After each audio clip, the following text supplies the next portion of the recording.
O Tribunal de Justiça de São Paulo condenou o motorista Evandro Rogério Leite a 5 anos de prisão em regime semiaberto pela morte de 12 estudantes universitários em fevereiro deste ano na rodovia Valdir Canevari, no Poranga.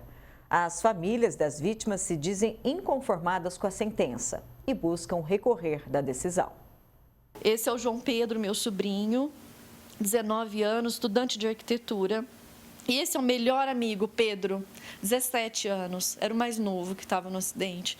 Começando também ciência da computação. Os dois amigos há anos, e escolheram a faculdade juntos, estavam no mesmo banco do ônibus no dia do acidente.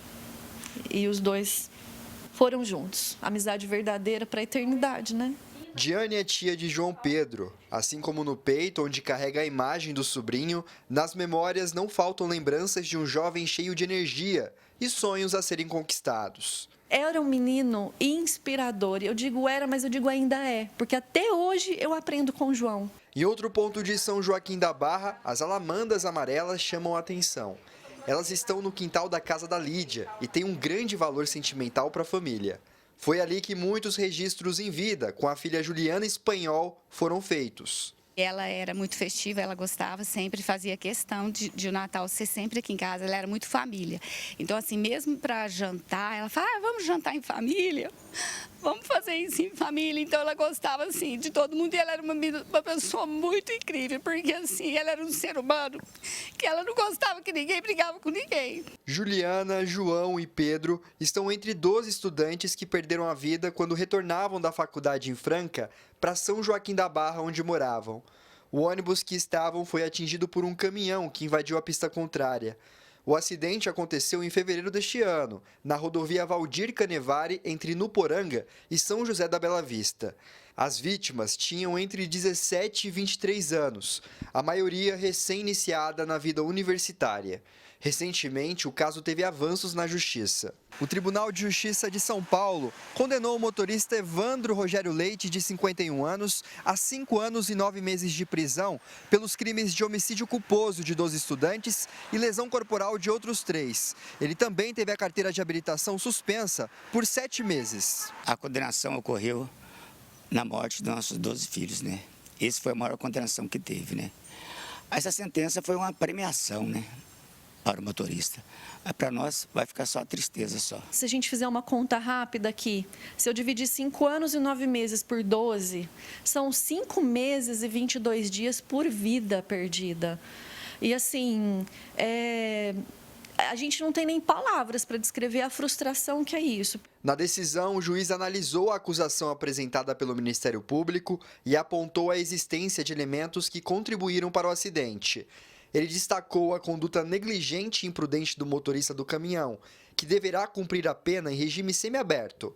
Em nota, a defesa de Evandro informou que vai recorrer da sentença, por discordar de alguns pontos. O caso segue em segredo de justiça. Atuando como assistente de acusação em auxílio aos familiares das vítimas, nós temos agora recursos, ferramentas para procurar uma resposta que represente, que seja mais satisfatória para esses familiares que buscam, de fato, perante o Poder Judiciário, uma resposta para tudo aquilo que ocorreu e que vem sendo julgado nesse processo. Uma pessoa sai, toma uma tulipa de chopp num bar, sai e uma blitz a espera na esquina, uma blitz policial, e ele se recusa a fazer o teste de bafômetro. Se isso acontece, a pena dessa pessoa, uma pena administrativa, não porque ela cometeu um crime, mas pela potencialidade dela cometer um crime, é uma pena de 1 ano de suspensão de dirigir e uma pena pecuniária de R$ 2.900 e poucos reais. Qualquer decisão que venha com uma pena, quando há, de fato, um crime cometido e não o potencial de cometimento de crime, uma pena menor que isso é uma pena desproporcional. Os pais, eles fizeram uma carta ao Ministério Público em forma de abaixo-assinado, né? Então, a gente está aguardando a resposta deles, o que é para ser feito, o que tem a ser feito, né? E a gente está nas mãos de quem tem o poder de fazer justiça. Os pais ainda buscam justiça pelos estudantes e lidam com a mudança repentina de não ter mais por perto aquela pessoa que alegrava a casa. Todos os dias eu acordo, né, quando eu durmo, que eu nunca mais depois desse dia consegui ter uma noite assim de sono. E mesmo durante a noite eu abro o olho e eu já lembro que eu não tenho mais ela. E todas as manhãs é muito difícil, sabe, para mim acordar. Primeira coisa que eu olho para a foto dela, eu rezo para ela. Mas assim, saber que eu nunca mais vou poder ouvir a voz dela, falar com ela. Eu lembro da alegria que ela tinha, da vontade que ela tinha de viver, nos projetos que ela tinha para a vida. A gente vai conseguir reverter. Tem que reverter, né? Porque para nós, se pegar um ano, não pegar nada, 1000 anos, 10.000 anos, para nós não vai adiantar nada, mas eu acho que pode continuar indo e continuar desse jeito. A lei de trânsito tem que melhorar, ser mais enérgica. É uma dualidade, porque a gente entende que a justiça, ela segue leis. E a partir do momento em que as leis, como são as leis de trânsito, elas são muito brandas, também é limitado essa sentença.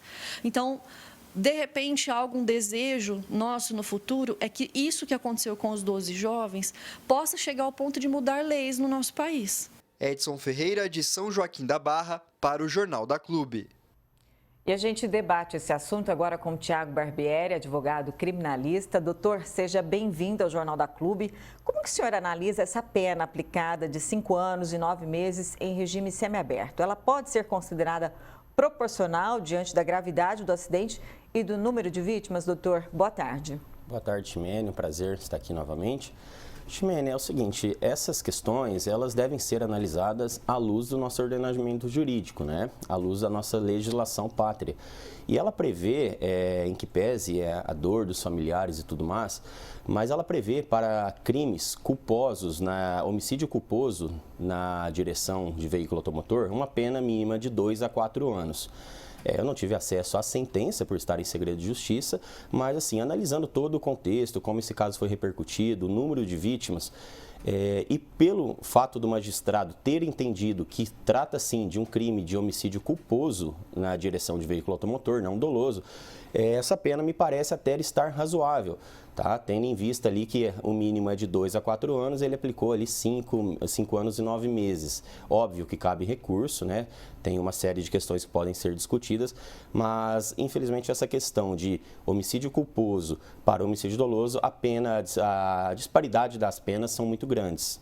Quais fatores, então, doutor, o juiz leva em conta para caracterizar o crime como homicídio culposo e não doloso, mesmo diante aí de uma conduta considerada negligente e imprudente? Exato. Essa é a principal diferença. O homicídio doloso, ele pressupõe, o dolo, ele pressupõe a intenção de matar, ou no mínimo, a aceitação do risco, tá? Que é o chamado dolo eventual. Então, a pessoa, o agente, ou ele quer matar, ele assumidamente, ele quer matar ou ele aceita o risco. Não, se eu matar, tudo bem. Esse é o caso do dolo eventual.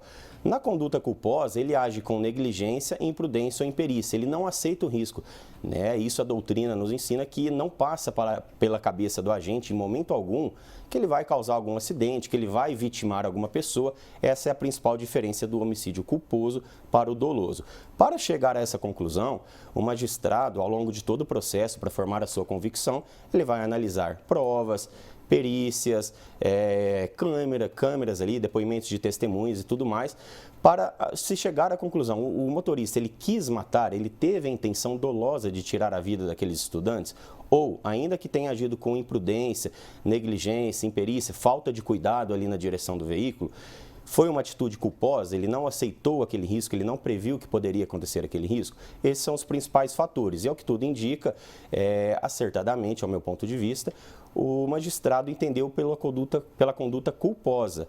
Isso, de fato, caracteriza o crime com uma pena um pouco mais branda que aquela dolosa. Haja vista, que não teve, no entendimento do magistrado, a intenção de tirar a vida daqueles estudantes, e sim uma fatalidade.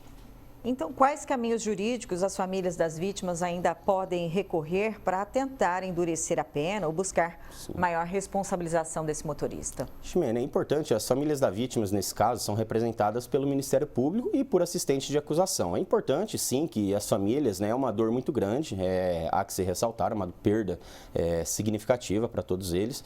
E então eles devem buscar, sim, auxílio do Ministério Público, de assistente de acusação e recorrerem. Se eles entendem mesmo, de fato, que a pena realmente ficou branda diante da gravidade do acidente, podem recorrer dessa sentença, tá? E até, de repente, mudar a classificação jurídica que foi o entendimento do magistrado aqui de primeiro grau, tentando ali tirar ela de homicídio culposo para um eventual homicídio, um dolo eventual, por exemplo, mas cabe à família das vítimas, através do Ministério Público ou do assistente de acusação, recorrer junto ao Tribunal de Justiça do nosso estado. Muito obrigada, Dr. Thiago Barbieri, pela entrevista. Até uma próxima oportunidade. Obrigado, uma boa tarde.